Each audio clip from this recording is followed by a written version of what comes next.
शुभम भवतु हे माझ्या प्रिय होता मी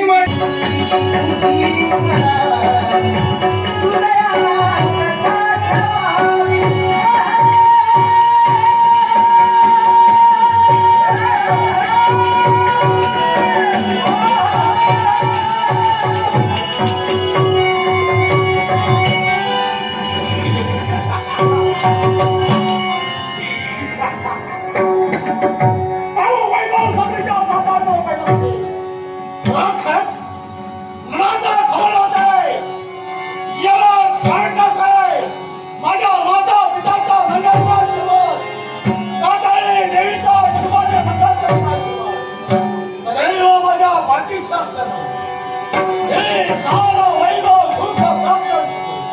पण एकाच गोष्टीचा विचार करत असते. या धनुकाचा सार झालं हे प्रथम कर्तव्य हुंडात होते होय. त्या हुंडात होते होय. ते तर कर्तव्य जीवनात परिपूर्ण करण्यासाठी आतापर्यंत मी प्रयत्न करतो. पण विचार एकाच गोष्टीचा करतोय. तो कोणताच आहे. त्या धनुकुळात माझा जन्म झालाय. अर्थात आम्हा दानवेश्वराच्या वरी कोण सकटीत कोणी देवता. कारण कट्टाचा वचन करून की देव माझ्या व्रता क्षमा करायचा सगळा देवता केला आणि त्याचा आता सूड घेण्यासाठी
बदल कुणी करू शकत नाही. यात बदल नाही. या विश्वाच्या ठिकाणी मी आम्हाला अजिंक्य आहे. मला कोणी मारू शकत नाही. मी वृद्ध होऊ शकत नाही. पण मनुष्य देहाची 3 लक्षणं आहेत. बालपण, तरुणपण आणि वृद्धापण. आता जर का तुझे लक्षण दोन पाहिजे असेल तर वृद्धपण मला दिसतच आहे. पण काय रे तुला वृद्धपण आलंच काय तरी तू लग्नाचा वगैरे काय विचार संसाराचा जीवनात काही विचार केला नाहीस की का? काय म्हणाला जीवनात लग्न करावा सुखाचा संसार करावा अशी माझी इच्छा आहे. याचा तू जीवनात विचार केला की नाही? म्हणतो माहिती का आतापर्यंत तो विचार केला नाही. जर का तुझी इच्छा आहे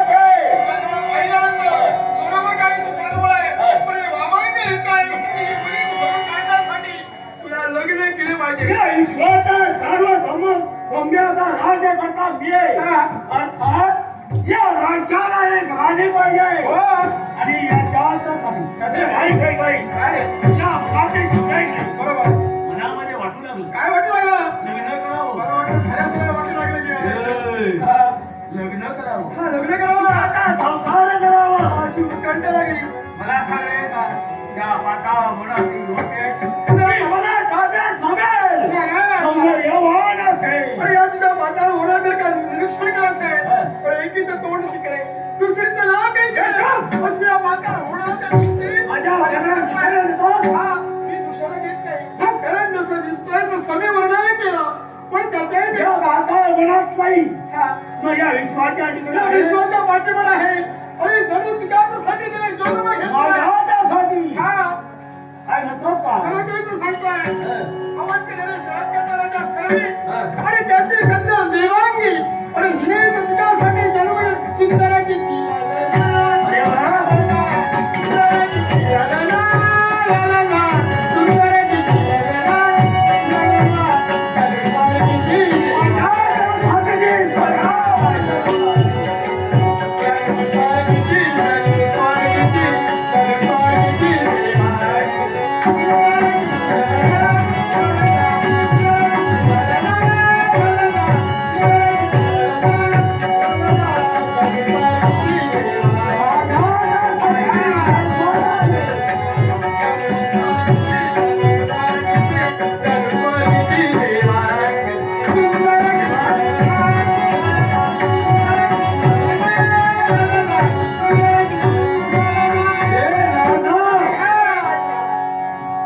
नाव काय म्हणाला देवांगी. देवांगी तुझ्या मुखातही शब्द ऐकले आणि माझ्या जीवनात सतत होऊ लागलो. सगळं वाटू लागलं अरे लग्न झाल्याशिवाय जोपर्यंत तिला पाहत नाही, जोपर्यंत मी तिच्याशी लग्न करत नाही, तोपर्यंत माझ्या मनाचा समाधान नाही.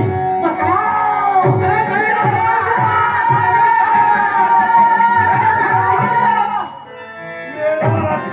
याला म्हणतात उतावळी नवऱ्याने गुडघ्याला बसते. शुभ कार्याला जात असताना थांब हे तुझ्या मुखातील शब्द का याचाही मला कारण आहे. लग्न तुझा केलं अनुग्रहाचं चांगलं झालेलं पावत नाही. मला कुणी जन्माला आला तरी आनंद नाही आणि मेलं तरी त्याचं दुःख आहे. चांगली गोष्ट आहे. चांगलीच आहे आणि म्हणतो मध्ये असं मला निघाला मला सांग. अरे तू लग्नाला जातोयस खरा त्या नव समुद्र मागणी खाण्यासाठी जातोय. बरोबर. पण मला सांगले तू आहेस तू नवरदेव आहे.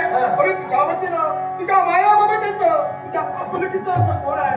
अरे सर्व बाळ लग्नाची मागणी घालण्यासाठी मायाममतेचं हवं आहे. ज्यावेळी तुझ्या मुखातील शब्द ऐकले देव भावांना विसरून तिला विविधासाठी उतरता पावलाला माझे पावलं कळत होती. तुझ्या मुखातील साधे शब्द ऐकले तुझं म्हणणं आहे तिला हीच फळ मागणी नसावी. बरोबर. त्याही आपल्या नात्यातील कोणीतरी असावं, आपुलकीचं हवं आहे. आपुलकीचं असावं, या राज्यात रक्ताचे असावं. आहे आहे हे कामगिरी ज्यांच्यावरती मी सोपणार आहे माझ्या जीवा भावाचे म्हणजे महा याच राज्यातील आहे. महाभावनाचा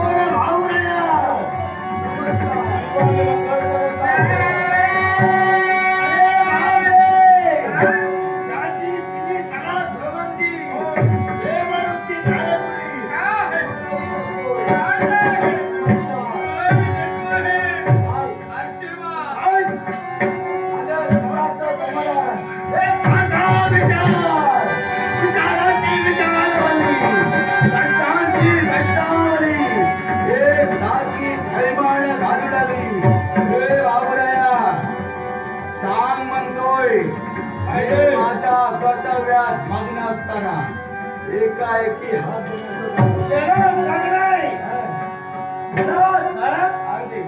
तुझ्या बंधूचा समाधानाचा संस्कार व्हावा.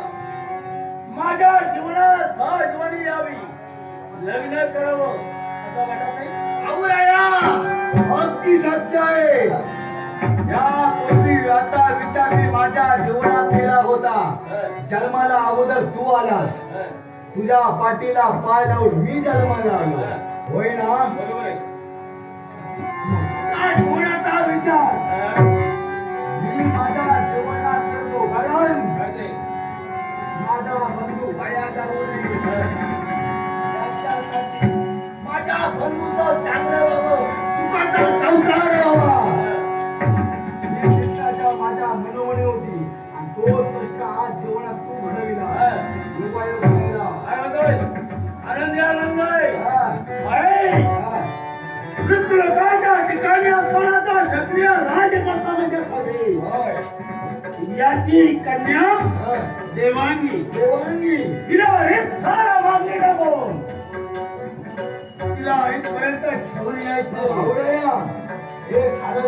होय. हे कुणाच्या सांगण्यावरून नादाच्या सांगण्यावरून मीच मार्गाला येणार नाही. फक्त त्या मार्गाला जाऊन केलं पाहिजे. मार्गाला लावायला बोलू नको. मार्गाने दाखवे असं बोल. तेच बोलतोय. आता तुझ्या राज्यात आलोय. सत्ता माझी. अधिकार माझा. राज्यात तुझा. हे करू चिंता नसावी. तुझ्या मुखातून निघालेले शब्द तर आता पुढे काय करू तेवढं मागणी हवावी तर रच करता ऐकला तर नाही ऐकला काय? माझ्या छाती